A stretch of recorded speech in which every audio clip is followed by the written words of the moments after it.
Et c'est le moment où on dit bonjour à YouTube. Donc pour la partie 3, je suis toujours avec Rémi et le chat. N'hésitez pas à dire bonjour à YouTube dans le chat. Mais donc du coup, la partie 3, axée sur le Star VR, que tu nous présentes. Voilà.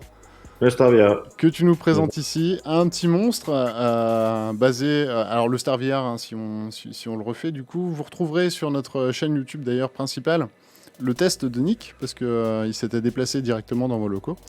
Et donc on y retrouve un casque, donc le but c'était de faire le plus large FOV et la plus grosse définition possible d'écran, c'était un petit peu ça le pitch du casque. Un peu professionnel, donc pour les LB.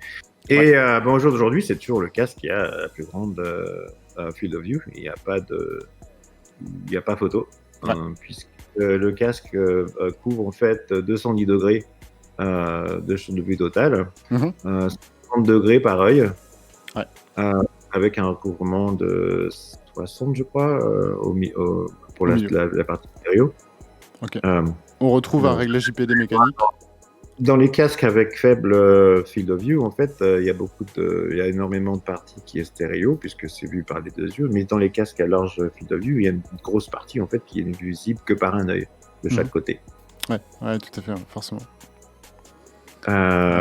Forcément. Donc, et quand Nick l'avait testé, d'ailleurs, en fait, donc votre concurrent principal sur les grands FOV, hein, c'était donc le X-Tail, l'entreprise tchèque, mes souvenirs sont bons. Oui. Sur lequel je n'ai pas de nouvelles. Ça, oui, ils sont toujours là, oui. Oui, non, ils sont toujours là, mais sur lesquels, pour l'instant, j'ai pas encore une nouvelle, parce que j'attendais mon casque, j'attends un casque de chez eux. Au passage, s'ils nous écoutent, voilà. Et Pimax, dont on a eu des annonces d'ailleurs hier, sur lequel vous pourrez voir un petit peu sur cette chaîne, d'ailleurs. Ce qui proposait de beau, mais du coup c'était les deux concurrents, on va dire, principaux. Donc un peu plus low cost, on va dire, qui était Pimax, et XTEL qui était un petit peu sur le même segment de marché que vous, finalement. Donc, alors, ce qui se passe, c'est qu'on avait, son nom est Lionel, qui était un des fondateurs, en fait, il y a plusieurs fondateurs de Star VR. De Star VR. Enfin, comment ça s'appelait déjà le nom m'échappe. Le nom de leur boîte avant avant qu'on les achète, qu'on a changé le nom. Et en fait, son obsession, c'était le poids. Ouais. Et donc, il fallait absolument que ce soit le casque super léger. Dès qu'il y avait un gramme de trop, il fallait l'enlever. C'était, en fait, il fabriquait plutôt une navette spatiale qu'un casque VR. Mais le résultat est que ce casque-là, il est super léger, en fait. Ok. T'as une approximation de son poids, voire même carrément son poids total? Je le recherche parce que je ne me rappelle pas tout ça par cœur, mais je vais faire ça. Il est plus léger qu'un Vive, par exemple. Ouais, tout à fait. Le Vive qui faisait 560 de tête. Hop. Alors du coup, le site qu'on peut retrouver... pour un casque de cette performance. Ouais, tout à fait. Ouais. Donc du coup, légèrement moins lourd, on va dire, que le Pimax aussi, hein, également. Pimax qui était un petit peu lourd. Et pourquoi finalement ils axaient vraiment sur le poids? C'est parce que ça joue énormément sur le confort. Quand Nick l'avait testé, il l'avait trouvé extrêmement confortable. Je dois avouer que je l'avais testé également très rapidement dans sa version 1. Alors c'est pareil, donc le Star VR que tu as dans les mains, j'imagine que c'est pas la première version. Moi j'avais testé la première version avec le Vive Tracker. Il est marqué, faut pas le vendre dessus. Not for sale. Ah oui. Mais du coup, moi j'avais testé la première version avec le Vive Tracker dessus pour permettre. Donc il n'y avait pas encore les capteurs Lighthouse sur la coque. Oui, donc là c'est intégré, oui, effectivement. Il y a deux modèles, on peut les voir, les capteurs Lighthouse, qui fonctionnent avec la version 1 ou 2 en fait. Il y en a à l'arrière aussi, qui permet d'avoir une très bonne détection un peu sur le dessus. Ça c'est intéressant, j'avais participé un training en fait avec Valve, une boîte qui s'appelle Synapse en fait, qui est la boîte qui a fait le design pour les casques Valve en fait, qui est la boîte qui vend du training pour les gens qui veulent faire leur propre casque et qui explique comment on met où est-ce qu'il faut mettre les différents détecteurs et c'est intéressant. Si on regarde de près, il y a le détecteur est un peu enfoncé à l'intérieur du casque. Ouais. Pour permettre un meilleur rebond.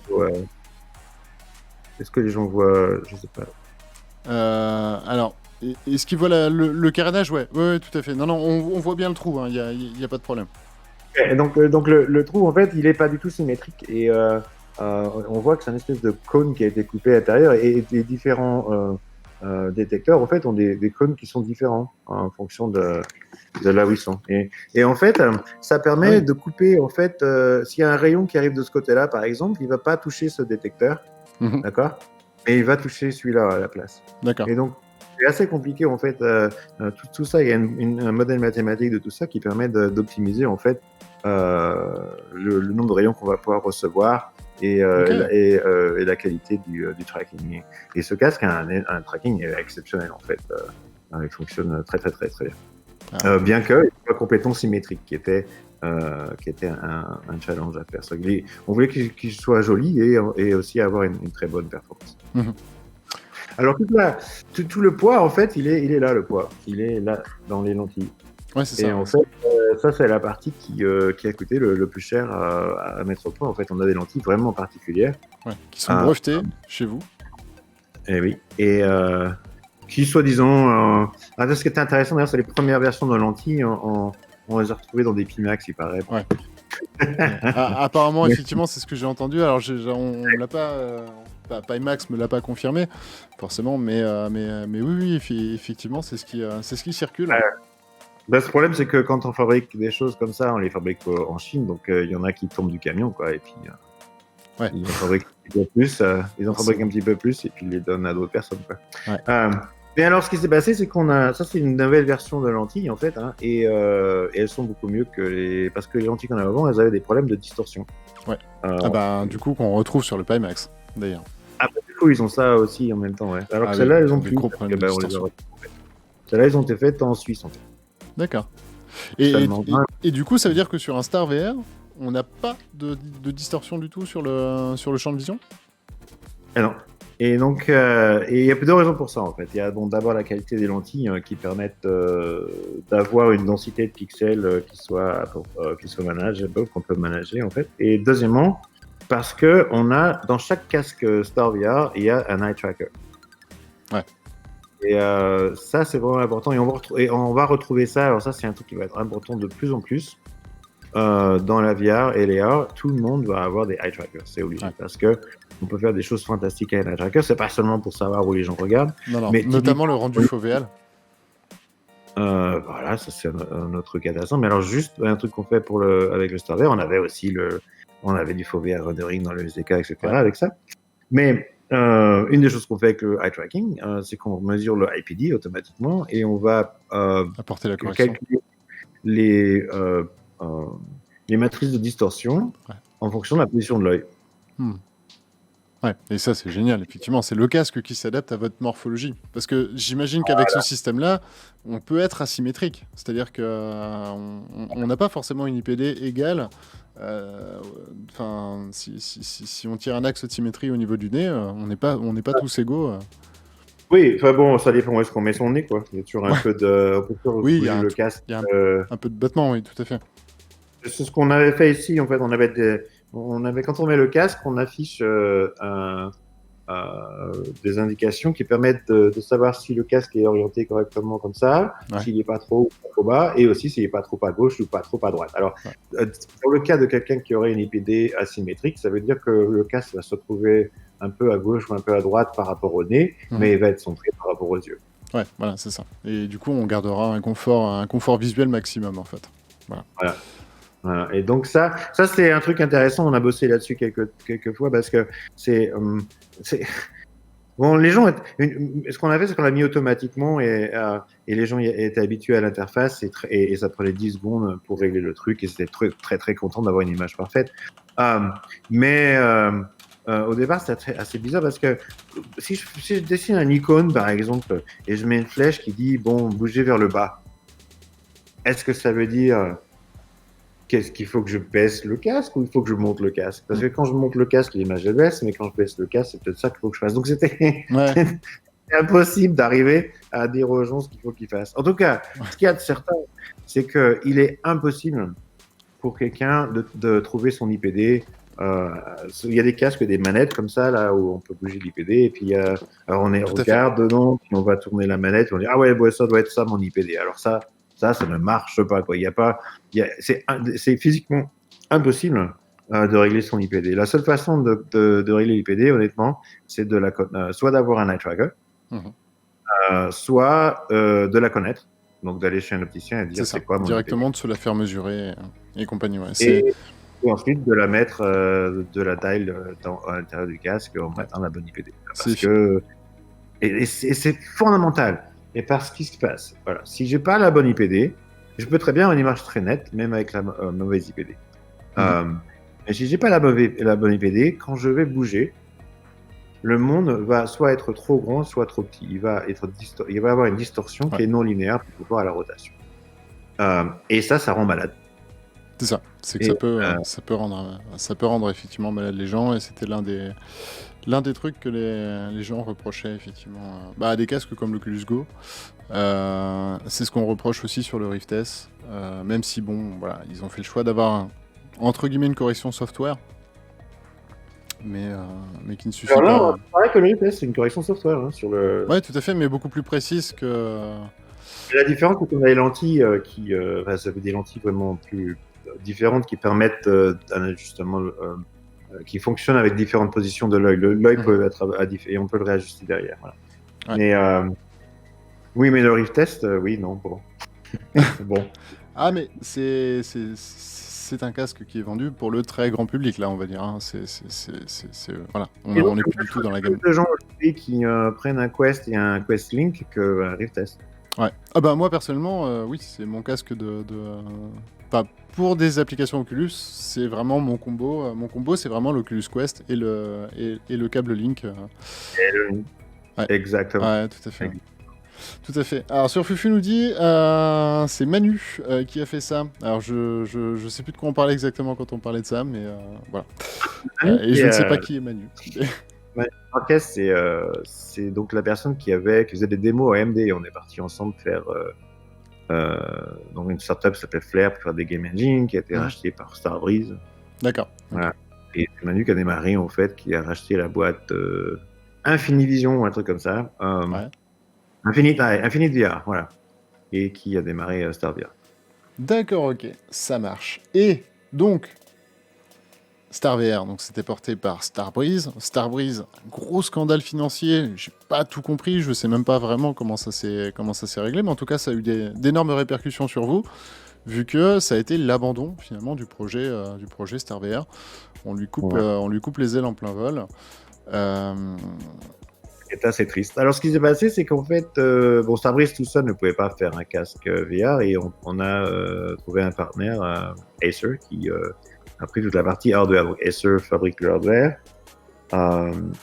fait du design aussi, mais ils ont fait beaucoup de design au niveau hardware. Le gros problème c'est pas un problème, l'innovation dans StarVR, c'est pas seulement les lentilles, mais aussi les écrans. Alors, ce qu'on a, c'est qu'on a fait fabriquer des écrans spéciaux juste pour nous, qui permettent d'avoir beaucoup plus le format en fait. Et il est pas très haut en fait, parce qu'on a des écrans qui sont rectangulaires.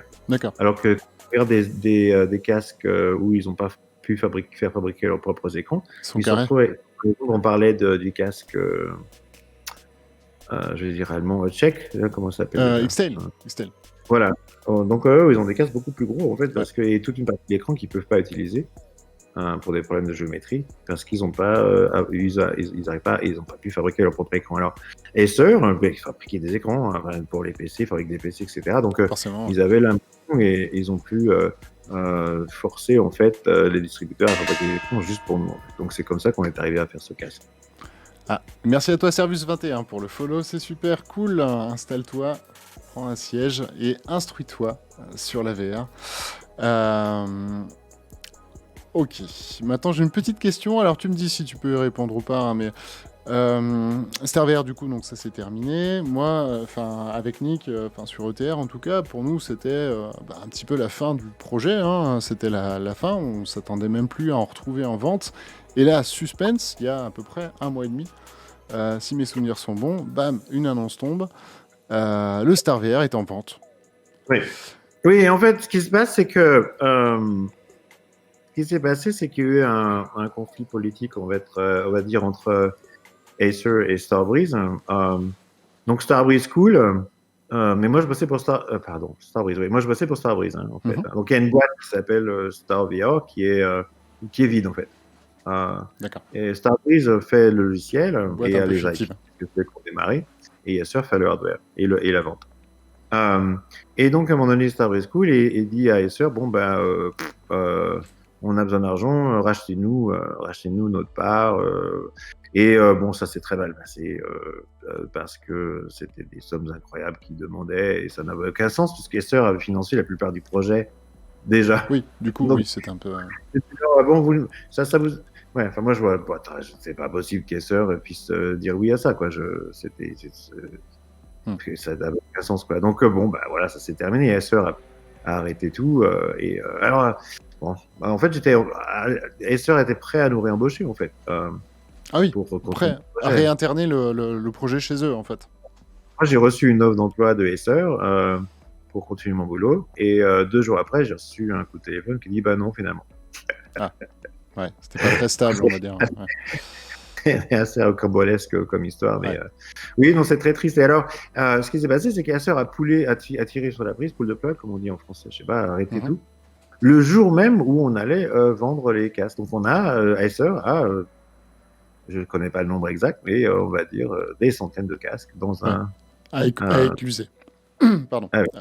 À Ils sont tous écluser, là, du donc coup. si je l'ai là, il a des centaines de frères et sœurs qui sont fabriqués, testés, QA, etc. Ils sont dans leur boîte, magnifique. Et, Mais alors, du et coup, donc, bon, en fait, ils ont trouvé moyen dernièrement de remettre un peu, ils ont bien un peu d'argent, ils ont refait un logiciel qui remarche. Ils ont pas fait tout le logiciel, ils ont fait un driver OpenVR.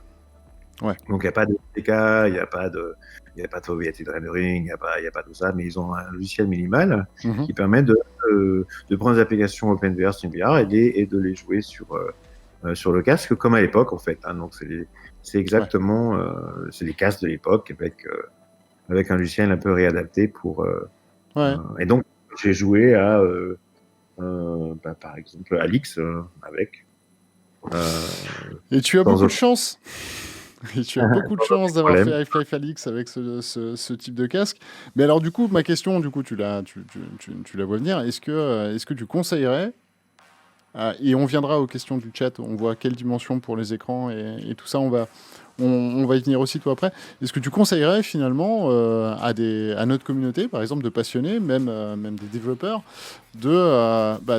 d'écluser ces stocks en fait? Enfin, est-ce qu'on peut faire quelque chose de ce casque? Est-ce qu'il va y avoir un suivi? Si vous avez un musée, oui, ça peut être intéressant. Voilà, ok. C'est bien ce que je pensais. Bon, après, on va pas aller plus loin, mais c'est vrai que c'est comme ça que je le vendais. Et moi, sur ETR, on me disait, mais non, t'es complètement fou. S'ils les vendent, c'est pour des bonnes raisons. Oui, en tout cas, pour moi, la bonne raison, c'était épuiser les stocks, quoi. Non, mais c'est un casque, honnêtement, pour les passionnés de VR. Bon, faut être assez cher aussi. Ouais, alors au niveau du prix, on est à peu près à combien? Tu te souviens? C'est plusieurs milliers de dollars, quoi. Ça n'a pas trop de sens. Mais non, mais ça fait partie de l'histoire de la VR et c'est toujours le casque. C'est le seul casque qui fait 200 degrés sans distorsion, etc. Pour un passionné, ça peut être intéressant d'avoir cette technologie. Il y a des gens qui achètent des vieilles Bentley, il y a des gens qui achètent voilà, donc si on est passionné, ça peut être intéressant, oui.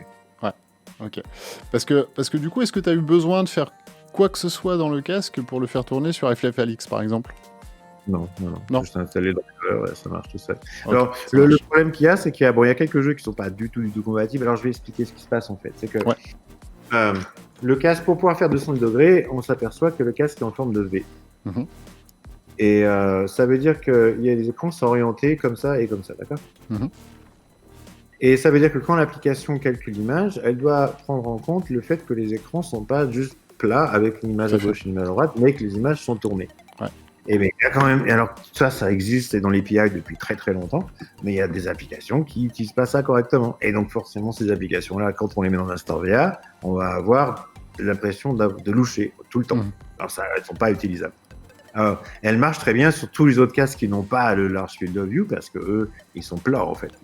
Et d'ailleurs, d'ailleurs certains casques c'est un écran, même pas deux écrans. Dans le Starvia, il y a 4 écrans en fait. C'est le cas du Rift S par exemple. Pardon ? C'est le cas du Rift S par exemple. C'est-à-dire que vous avez une seule dalle et du coup ça sert pour les 2 yeux. Et donc à ce moment-là, les jeux qui ne font pas attention qu'en fait il y a des orientations différentes entre les 2 écrans, ils marchent parfaitement sur ces trucs-là, mais ils ne vont pas marcher sur des casques comme le Star VR ou tout casque qui est un peu en forme de V en fait. Ça paraît, le même problème, ça marchera pas sur un Pimax. Mac. Ouais, tout à fait. Ouais. Et donc, est-ce que par extrapolation, on peut se dire que tous les jeux qui fonctionnent avec Pimax fonctionneraient forcément avec le Star VR ? En mieux. Ouais, en mieux. Oui, en mieux, on est d'accord au niveau de l'écran, mais en tout cas, ouais, effectivement, ça peut rassurer. Ça pourrait moi me rassurer, et honnêtement, ça me donnerait presque envie de. Alors, j'ai pas un musée chez moi, mais ça me donnerait presque envie, effectivement, de craquer, hein, parce que FFLX dans un Star VR, je pense que ça peut être extrêmement. Alors, il y a un problème quand même avec le jeu, et ça, c'est un deuxième problème qu'on va avoir sur plusieurs jeux, c'est que c'est encore pour cette histoire d'adaptation au large field of view, c'est qu'il y a beaucoup de jeux qui vont faire ce qu'on appelle un culling et qui vont dire on va faire une première passe et tout ce qui est derrière, on le calcule pas. C'est la peine d'aller l'envoyer au GPU parce que c'est derrière, c'est pas visible, d'accord ? Complètement. Le problème, c'est que 210 degrés. Et bien, c'est plus qu'un plan, c'est carrément ça va derrière 200 degrés. Ouais, tout à fait. Et il y a des jeux qui font un culling pour les 2 yeux en même temps, parce que c'est plus rapide, etc.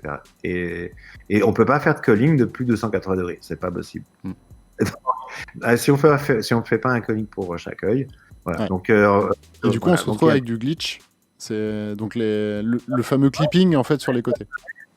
Ça fait pas du clipping, mais ça fait apparaître, disparaître les objets. Parce que c'est une première passe. Hein. C'est dans la partie culling, c'est pas dans la partie graphique, c'est dans la partie qu'est-ce que j'envoie ou pas au graphique. Et donc, il y a des objets entiers qui vont apparaître ou disparaître sur les côtés. Alors, en fonction de l'orientation, ça va être soit d'un côté, soit des deux. Voilà, donc dans Alix, par exemple, les objets pop. On va faire pop, pop. Les objets arrivent comme ça sur la droite. Alors, c'est pas exceptionnellement gênant, en fait, parce que c'est toujours dans la périphérie. C'est des endroits qui sont pas visibles du tout dans les autres cases, donc ça n'a pas trop d'importance au niveau du jeu lui-même. Mais c'est un peu dommage, quoi, on va dire. Ouais, tout à fait. C'est pas... Alors, il y a des jeux, c'est pas du tout le cas. Il y a des jeux où on a le champ de vue complet, ça peut pas, c'est fantastique, quoi. Puis il y a des jeux où on a ce petit problème. Mais bon, c'est pas, on vit très bien avec, hein, c'est pas... Oui, tout à fait. En tout cas, on doit vivre mieux avec ce genre de défauts, entre guillemets, que des grosses déformations. Voilà. On a Lulu Laglu, parce qu'on là on va passer un petit peu sur les questions. Il y en avait quelques-unes sur le Star VR. Pimax a le Parallel Projection. Oui. Du coup, effectivement, c'est ce qui vient compenser justement le problème qu'on énonçait tout à l'heure. Il y a un mode aussi il y a effectivement un mode dans le Star VR pour la. Le problème, c'est que ce mode-là est donc limité à 100. Je me rappelle plus, mais c'est 120 degrés, 130 degrés. Donc, quand on le met en marche, ça ne sert plus à rien d'avoir un Star VR. Oui, c'est ça. On perd l'avantage. Ouais. On se posait la question également de la fréquence de rafraîchissement des écrans. Sur le Star VR, Le Star VR est fantastique parce qu'on peut la programmer, en fait, la fréquence de rafraîchissement. Et en fait, ça c'est bien parce qu'on s'est dit qu'il y a des applications dans lesquelles on va regarder des films, par exemple, qui ont été faits à une fréquence particulière. Et si on arrive à la matcher exactement avec la fréquence de l'écran, c'est là où c'est exceptionnel au niveau du rendu, et surtout pour les applications LBE qu'on voulait avoir. En fait. Donc elles sont réglables, mais en général, elles tournent à 90. Ok, ça marche, donc 90 Hz. Effectivement, on nous dit quelles sont les dimensions de l'écran. Alors, du coup, par dimension, j'imagine qu'on parle de définition. Enfin, du coup, dans le doute, on va balayer les deux, les dimensions. Donc... Online, tout ça, oui. Ouais. Alors, évidemment, ça, c'est un peu moins que ce qu'on pourrait faire aujourd'hui, quoi. Et donc, au niveau résolution, ça va pas être aussi bien qu'un HP Reverb, c'est clair. Définitivement pas aussi bien qu'un Vario, mais ça, c'est autre chose. Ouais, Tout à fait. Ah bah ça, on va y venir. On va venir aussitôt après. Du coup, la définition, bah vous avez, je vous ai mis du coup l'aspect sur votre écran. Effectivement, j'avais oublié de le poser. Je refais le tour au niveau des questions. Toc, toc, toc. Au niveau de définition, il y a un truc qui est vraiment important à noter, c'est qu'en fait, ce qui est important, c'est pas tellement la définition de l'écran, c'est le nombre de pixels par inch. Au niveau, non, pixels par degré, pardon. Les écrans sont en pixels par inch. Ouais. Et l'œil, lui, il tourne en pixels par degré. Forcément. Et donc, voilà. Donc, ce qui est vraiment important, c'est regarder ce qu'on a en pixels par degré. C'est moins facile de trouver cette information-là. Mais pourtant, c'est une information qui va dire exactement si l'image va être nette ou pas. C'est le PPD qui va dire ça, non, et pas le PPI. Alors on nous dit attention, le débat résolution, définition. Oui, je fais souvent l'abus de langage, en effet. Petite question également, c'est un défaut qu'on a entre guillemets sur quasiment toutes les lentilles Fresnel. Est-ce qu'on se retrouve avec